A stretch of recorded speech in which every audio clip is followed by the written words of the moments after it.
Working Cows Podcast, episode 218. Welcome to the podcast that gives producers a platform to discuss and share paradigm-challenging practices. Practices that have increased the effectiveness of their operation and the joy that their families have received from this lifestyle.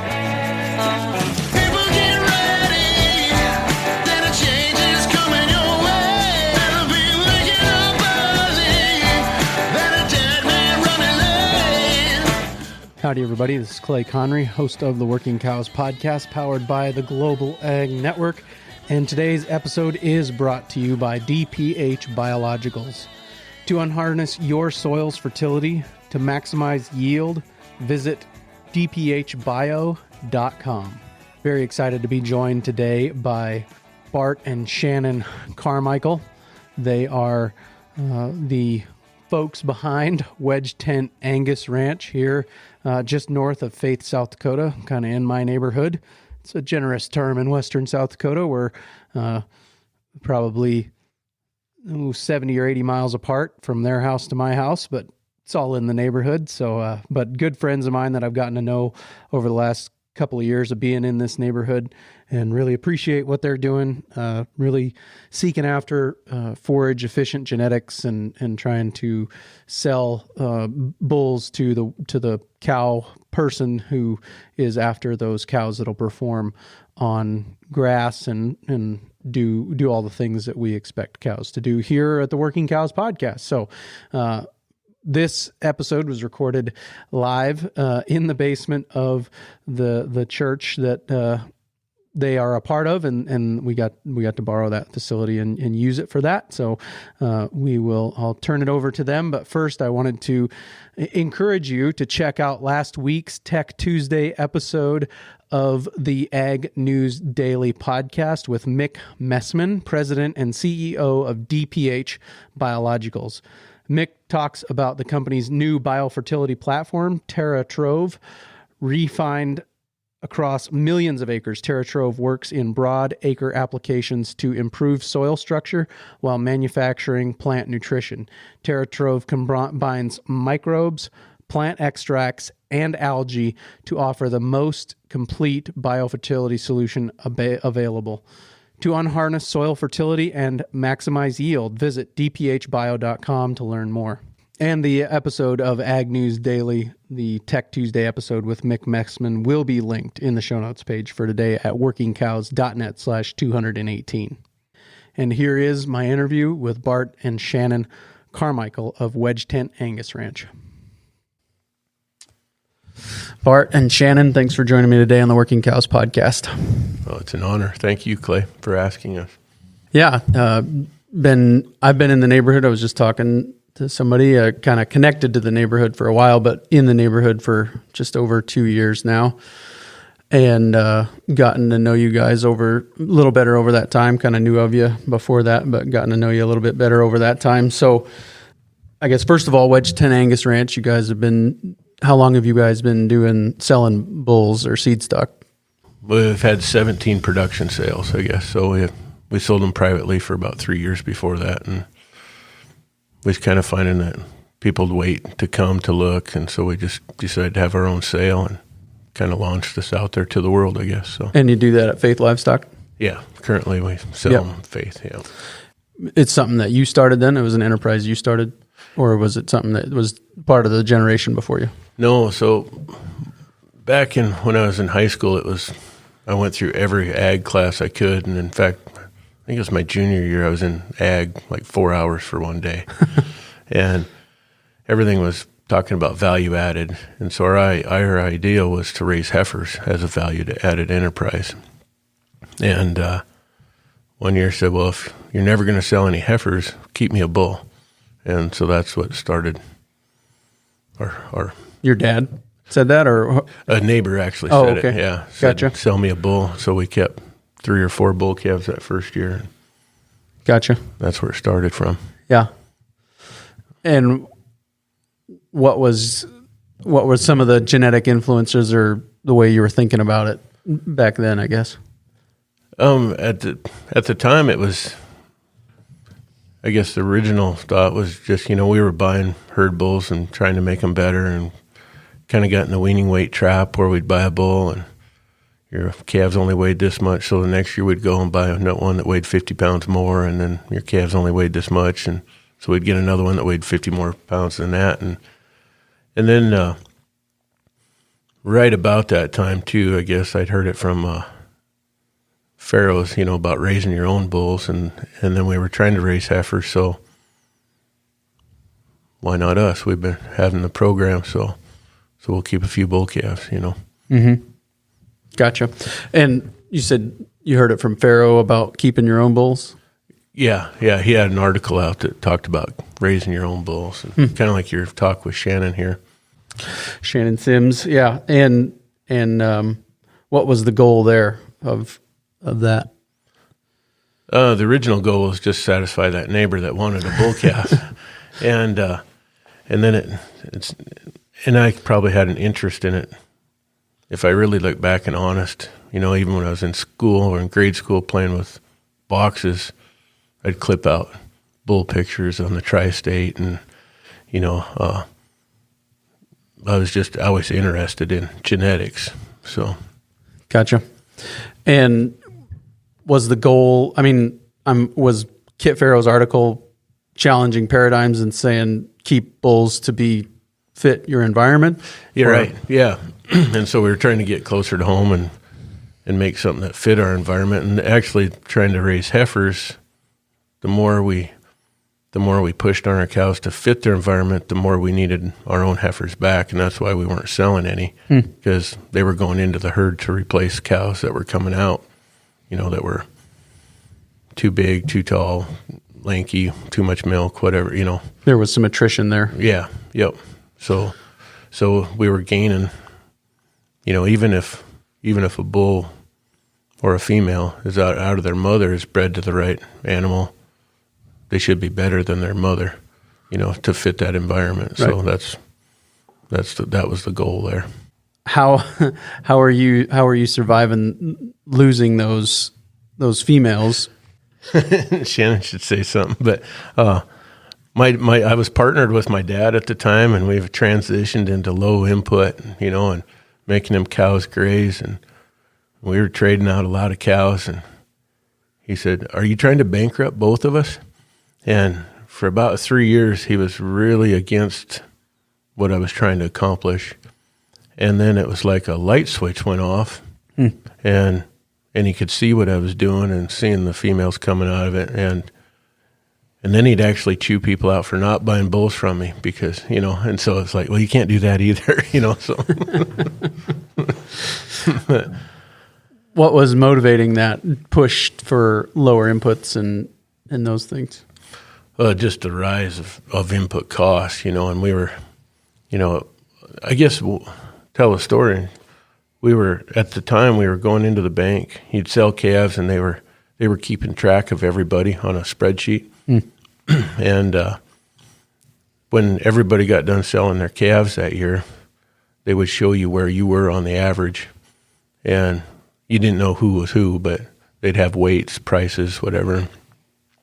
And we were probably pretty typical, but we come in that first year 5 pounds below average. Well, I was 20, 21, wasn't that old, and I was like, nobody likes to be below average, and we're going to shoot this average. And man, them cows, they got everything. They had barrels in front of them all the time. We added 60 pounds to our weaning weights, and I shot that average down. Well, at that time, calves were worth about $3.75, $4.25 a piece, and didn't really see it the first year. But the second year I did that, I could see that we just went backwards. We added 60 pounds to our weaning weight, and we went backwards, and because of them input costs, right. And that's where we went too far then. So coming right out of that, we just yanked the rug out from under them cows and let them fall, and that's what they'll do, And it's like now when I'm working with somebody, I try to tell them, you can move that rug. Them cows will step off and adapt to it. But if you yank it out from under them, they will fall down. So yeah. So, and that's the I mean, that's the fitting to your environment, figuring out what animals work where you're at. Right. And what has been involved in that process? Was it just ripping the Band-Aid off and figuring out who wants to be here, or how? Yeah, that's kind of how we started. Like I said, the next couple of years we ripped it off, and that's probably about the time after a couple of years that everybody thought that we were going broke, and then we learned that so also defining what your environment is, and what you're willing to put in there. If you've been out to our place and there's not many trees there, so there's a wintertime aspect there of the wind and fighting that, and so it depends on what and how much you want to supplement to define your environment. If you want to feed in the feedlot all the time, that becomes your environment. But if you want to graze all the time, that becomes your environment. And so, people with natural protection, have a little different environment than I do. Even if we're grazing year round, both of us. So, yep, sure. What has been your experience, Shannon? Any?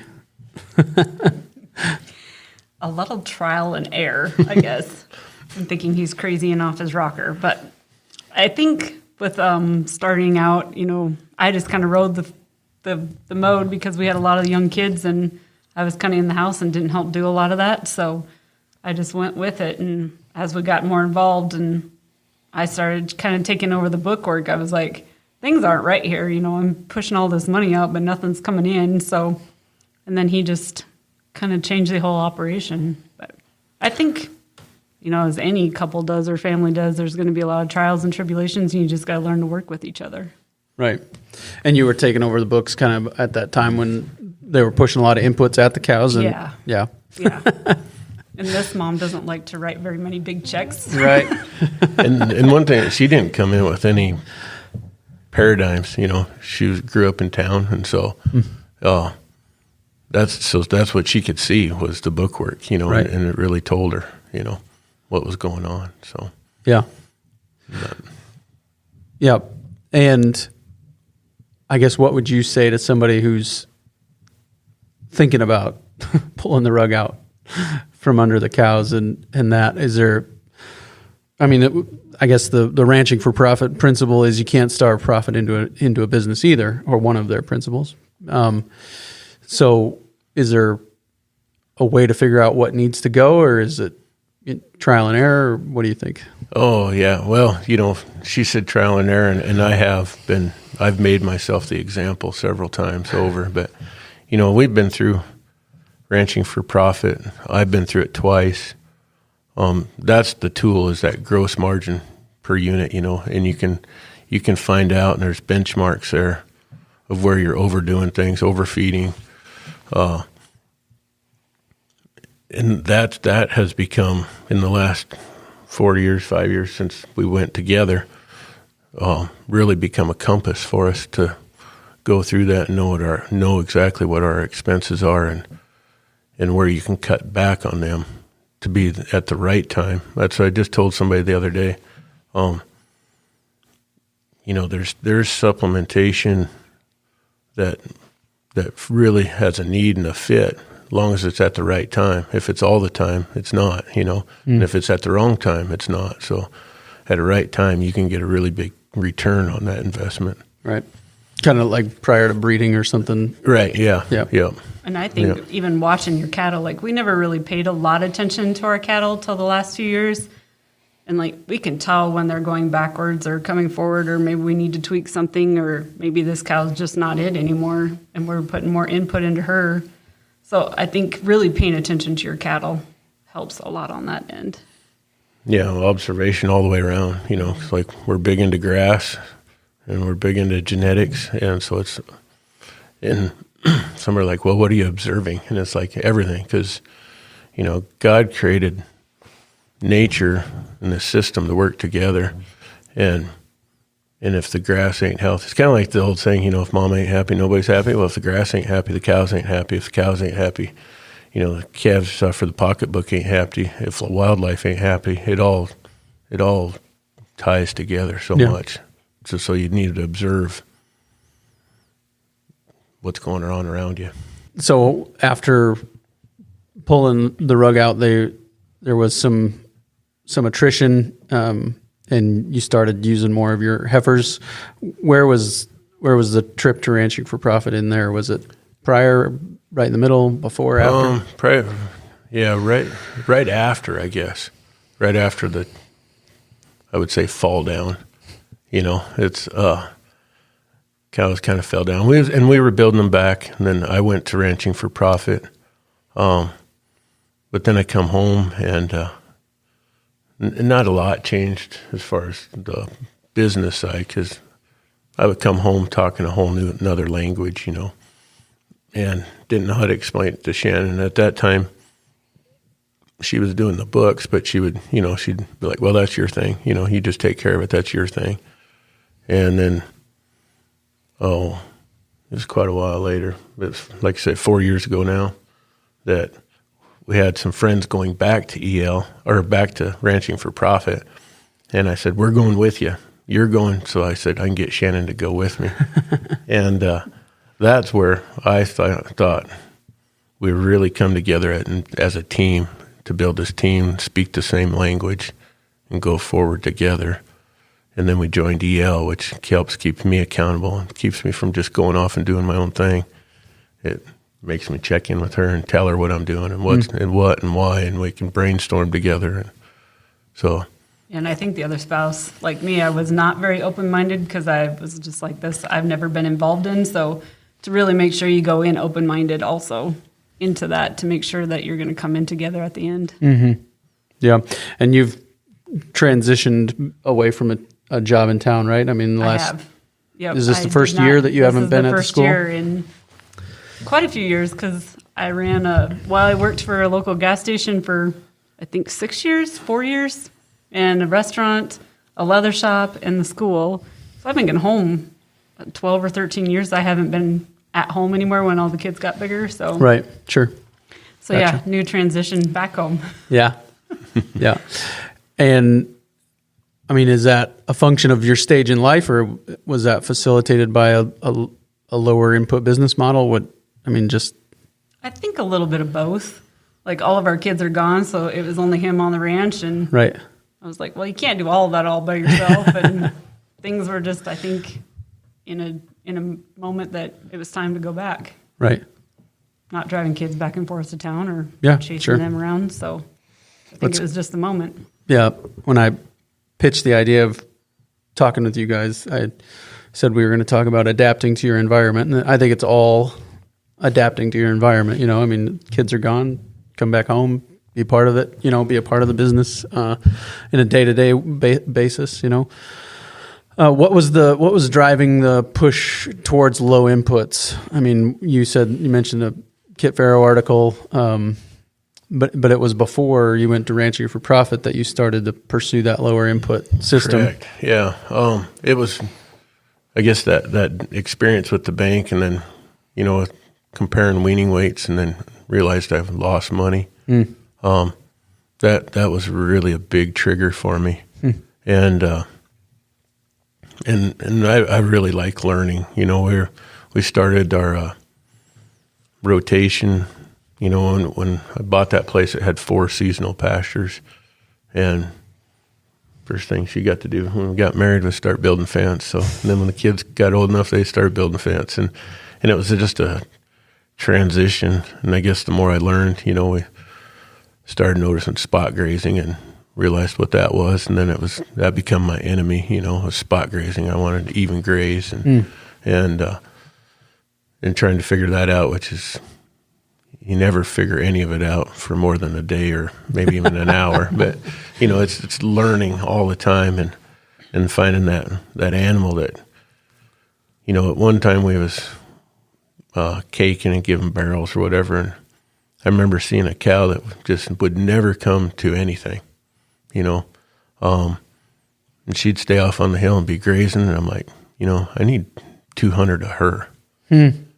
So she become my go-to cow as far as what the other cows needed, and that's where a lot of the fallout happened, because the mothers were being propped up and she wasn't, and then she was there till she was 16, and I left her open that year on purpose because, she was, you could tell it in her calf, and I kind of always regretted that decision to leave her open. But anyway, it was, cows like that become a model, but then after pulling the rug out from them, I realized that it is our job to manage for them, because we're not running deer or antelope where they can just jump over the fence and go get what they need. So we have to pay attention to what is in front of them. What's in front of them, yeah. Sure. And what were some of the surprises, I guess, in that? I mean, we talked to some people. It seems like there's, I didn't think cows like that would work, or this isn't the cow I was looking for, but this is the one that's still here, any of those kind of things. Yeah, so we're always breeding for a phenotype, and we want correctness in them. But yeah, what's working is working. So, there's the biggest driver of profitability is having a calf, and I've got, a cow that's too big, and, but she's bred every year, she AI'd every year, and she's weaning off a good percentage of her body weight as calf, so she's working in the environment. And there's cows, as with nature, kind of will make you a liar, when you start thinking something. And there's cows that just plain work, that don't always fit your mold that you think, and I think that's where we get wrapped up in what we know. Somebody told me one time, if everything there was to know about a cow was a clock, we'd have a really good understanding from noon to 1. The rest of it's still a mystery.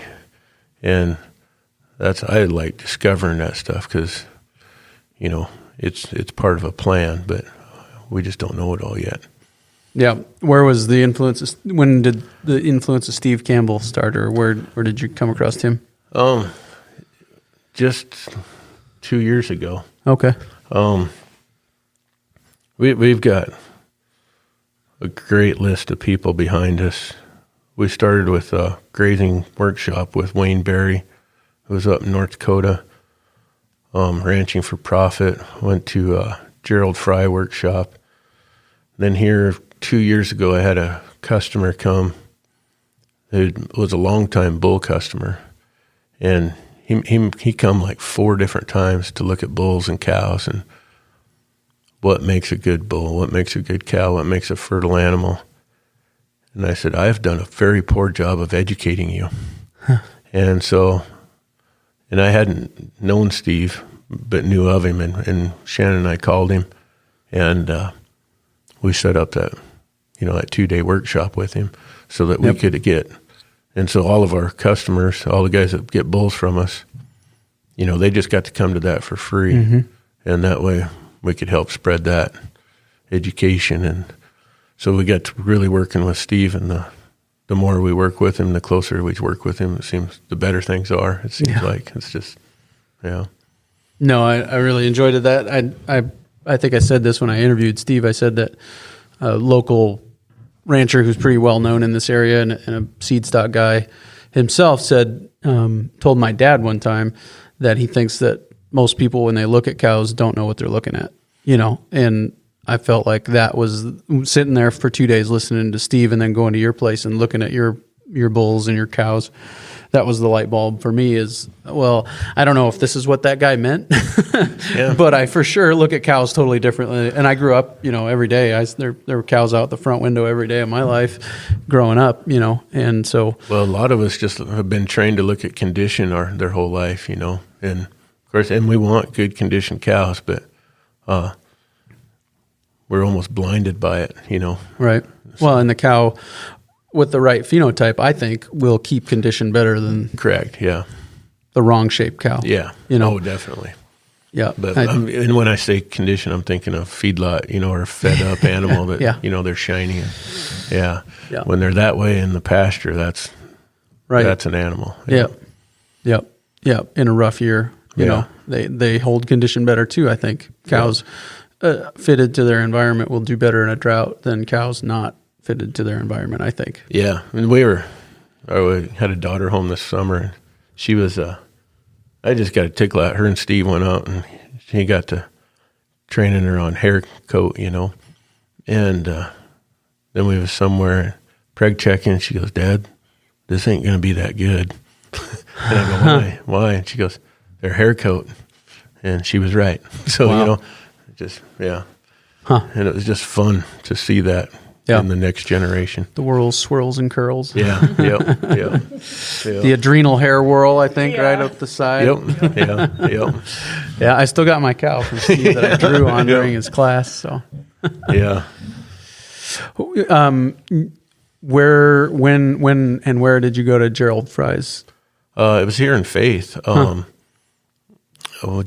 Can't think of his first name, Wolf. He had White Butte Ranch at the time, which he was really, I look back, kind of ahead of his time. He was starting, herd and had a seed stock deal up there. He lives in Chicago now, I believe. But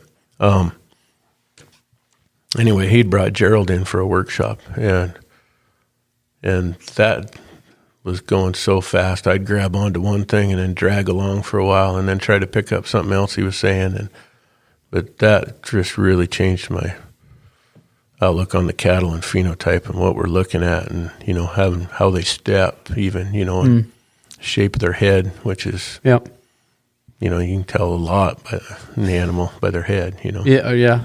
Yep. I haven't been able to yet see when a cow's walking, whether or not her back feet fall outside of her front feet or vice versa for a bull. And I never look when I have time to look after they've walked where the footstep is. But so we just did that the other day, and Shannon was looking at a bull, and you're like, he's stepping outside of his, shoulders, so, and it was kind of neat. And we're always watching their feet all the time. I got Dan Parker's from Gettysburg. He's tests bulls for us all the time, and he says, you start at the bottom, and if you get to their belly line and you like what you see, go ahead and stand up and look at the rest of him,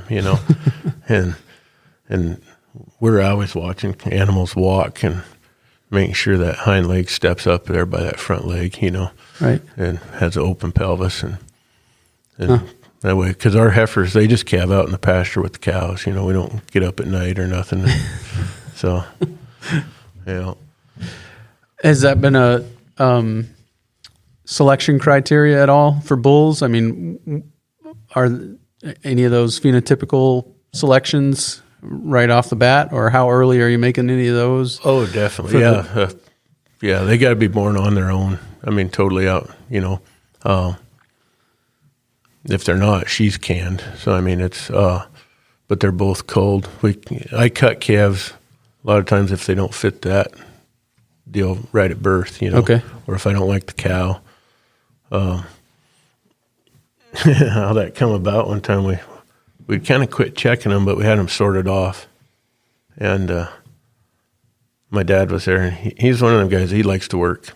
And you should be checking them. And he goes, you need to be getting up at night and checking these heifers. And I go, for what purpose? And just so happened the cows were on their rotation. We're going just south of them heifers. He goes, then just turn them out with the cows. So I did. And he got mad and went home. And we never looked back. And that was 18 years ago or something. I mean, it's just worked out well. What's been your most powerful learning experience? I guess for me it would be, just from the beginning when we started out with 4 pastures and you just rode all day to bring cows in, and now you can go out and you can look at everything at one time as things go to the next pasture. Or cows are kind of like, you skipped me today, let's go on. So I think that's probably been, in watching, the transitions of the pastures change, because my favorite one is the cactus patch. So on how, cows didn't graze there, the horses didn't like walking through it, and now it's covered in grass. And wow. Yeah. So that's probably one of my favorite spots to. How'd you get that done? The intense grazing, the rotating system. Yeah. Just rest. Yeah. A lot of rest. We did do some bale grazing on there in the hard pan spots, but yeah, it's rest and impact. That's a regional paradigm that you can't make hard pan better. Yeah. right? Oh yeah, totally. And all it is clay soil that's lost its organic matter. Right. You just need some back. Yep. And we're bale grazing right now. This is November. Yes, I'm bale grazing in November. That's a drought. And they're going to Nebraska after they're done here. After we get the cows preg checked, they're going to Nebraska. But we're bale grazing right now in a place where there's sagebrush is the only vegetation growing there right now. Yeah. So I'm kind of looking forward to seeing how that turns out. I really have a hard time putting my finger on my biggest single learning experience because I just every day. I remember calling Wayne Berry though and asking him, "Why didn't you tell me I needed to move cows more often?" And he said, "Would you have done it?" He said, "Probably not." I'm Yep. So that was a big one for me. There's a reasonably local soil health guru that I tried to get on the podcast one time, and he said he wouldn't do it because he said people will change something because of something they heard on a podcast, but when it gets tough, when there's a drought or there's a Atlas blizzard or there's something, they'll go back to doing what they've always done. Yeah, and our deal, I said there is no recipe, there is no system. I mean, and we call it a grazing system a lot, which is fine, but we try to stay adaptable all the way through, and that's with cows, with grass, with family, keeping things changed up and never falling into something that's just that, because once we think we have it figured out, then nature will figure that out, and so I kind of agree with him a little bit, but yeah, it's the mindset that needs to change. Yeah. If this podcast makes it that long, I would love to do an Atlas blizzard 10 years later deal. Mm-hmm. Just get 4 or 5 of the guys that kind of lived through that and around a table and let them talk. Yeah, that'd be awesome. But what was your experience? So we got by fairly well. And I, short of taking glory from God for saving us through that, I really think our breeding program helped a lot because we had cattle all around us that died, and ours we kind of left out, and we could track them where they went to, and they'd hold up here and they'd hold up there, and they didn't. Just a windbreak that we totally opened the gates for them to directly go to, and they bypassed it and went to a creek. Yeah, and so we're really thankful after that situation. But them cows just never missed a beat, really. We did have some losses, but nothing like the reports. But we left them alone, and they weren't hungry; they were full. And then breeding for that energy efficient female. Mm. That's what you mean by your breeding program? Yeah. Where they had some fat on their back and they, and they were full and content. And so where we tracked them, they were very slow moving through that deal. So, where a lot of cattle just drifted off, and started falling or stayed together and as a group and as a herd. And so then we took all day to dig to them, rolled out a bale, and they kind of looked at us like we were nuts, and we just left. So it's October. We'll be all right. Yeah. And drifting into that creek was okay? I mean, it wasn't a bad thing? Yeah, it wasn't a running creek or nothing. It was just a draw, or a good draw. Place that gets wet sometimes. Yeah, place that gets wet. Yeah. In western South Dakota, that qualifies as a creek. Yep. Yeah.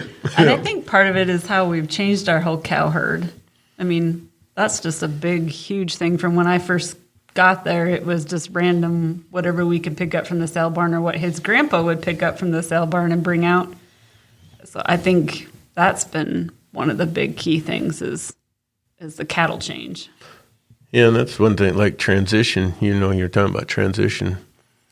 Coming out of high school and knowing everything, My grandpa, he started calving the end of April, and so we moved everything up.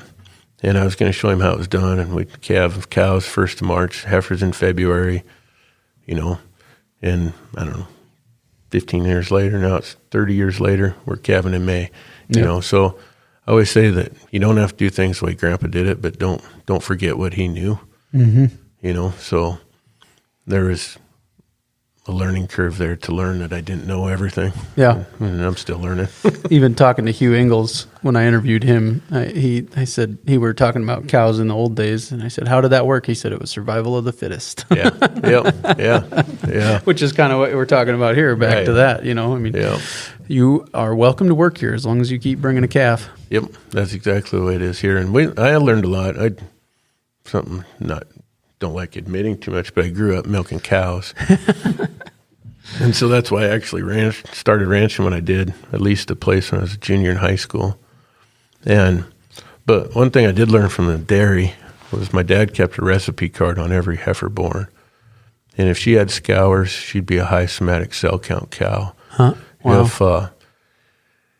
there was just all these things. And so he would cull them heifers, you know. He had all Holsteins that were on 30 pounds of corn a day and had the best setted footed Holsteins in probably America at the time. And he refused to trim feet. Well, if that cow could do it, my range cows can do it. You know, there's no excuse. So I learned a lot there that set me up to want to do it this way, you know. Yeah. Lifelong learning. Yeah, lifelong learning. Yeah. For real.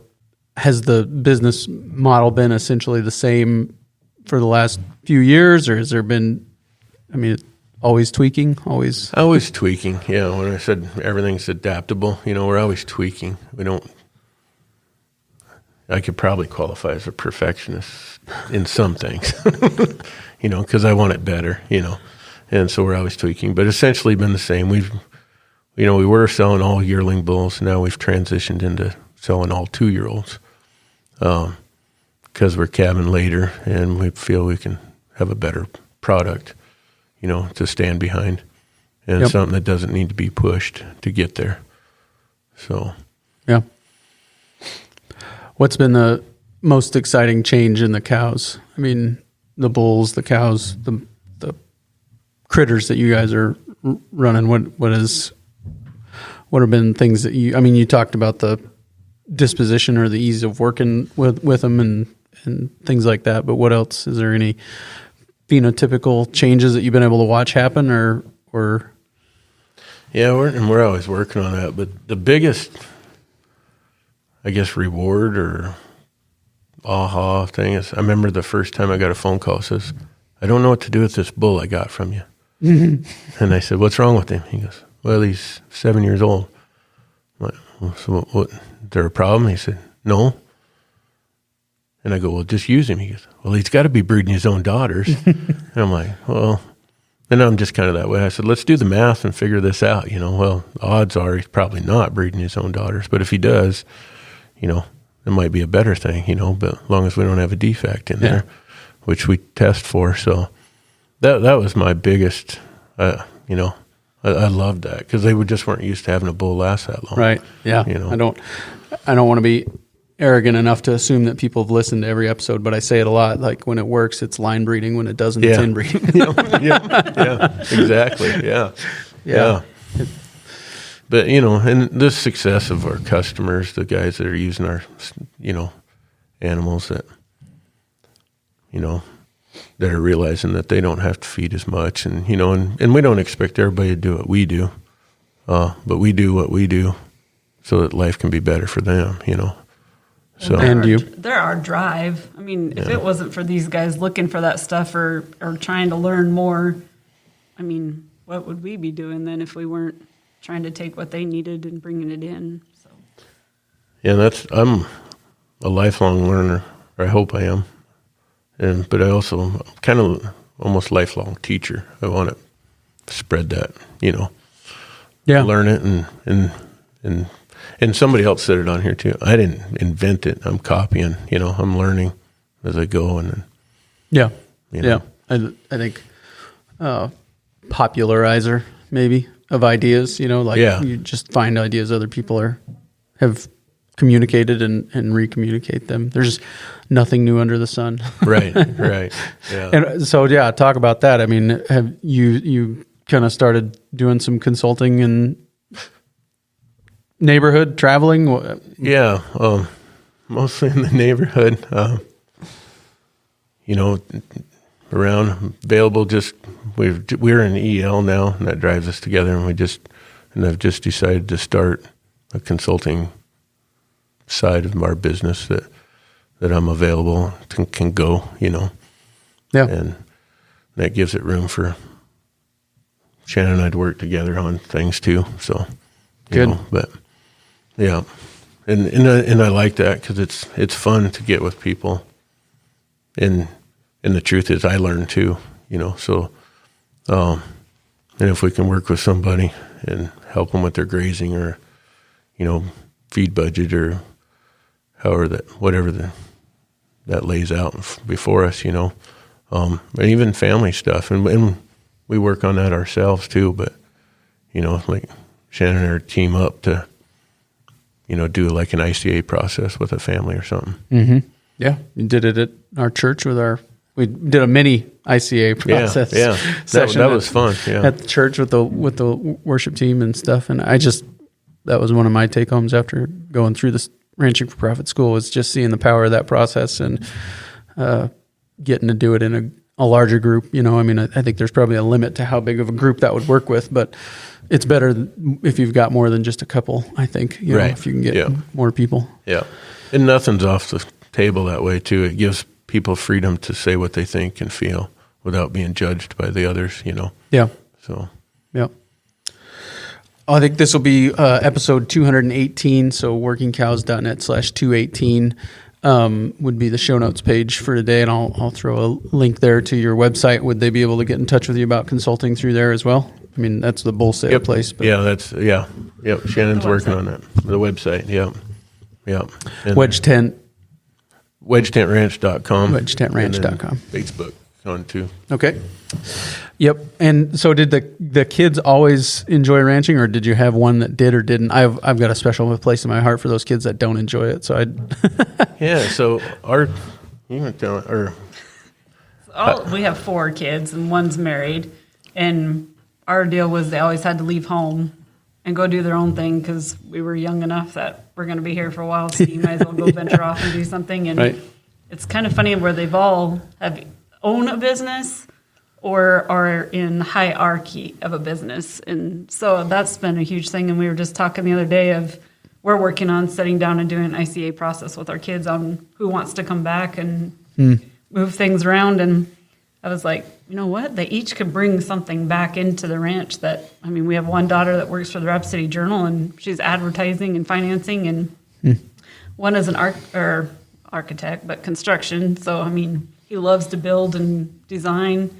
One is kind of mechanic cowman, and our other daughter she's the one that kind of carried on and caught on to this cow thing. So it's just funny how as they grew, they can come back. They can add to this more than just being out in the world. Yeah, very good. Did you guys go to this succession? We have not. Seminar that we're talking about next one. The next one. When is that? Do you know? March. Okay. Of 22. Gotcha. Cool. Anything did we miss? I'm sure 40 minutes, but any major nuggets you wanted to hit today? I don't know. Yeah, it's been a journey, so it's a transition that probably ain't ever going to end. Right. Yeah. But other than that, don't be afraid to try new things. Yeah. You're going to fail sometimes, but there's always an outlook on the other side. Yeah. Very good. Well, thank you guys for your time today. Thanks, Clay. Thank you, Clay. Appreciate it. Looking for an alternative to starter fertilizer? DPH Biologicals offers a competitive alternative for broad acre crops without sacrificing yield. Refined across millions of acres, Terra Trove combines microbes, plant extracts, and algae to offer the most complete biofertility solution available. To unharness soil's fertility to maximize yield, visit dphbio.com to learn more.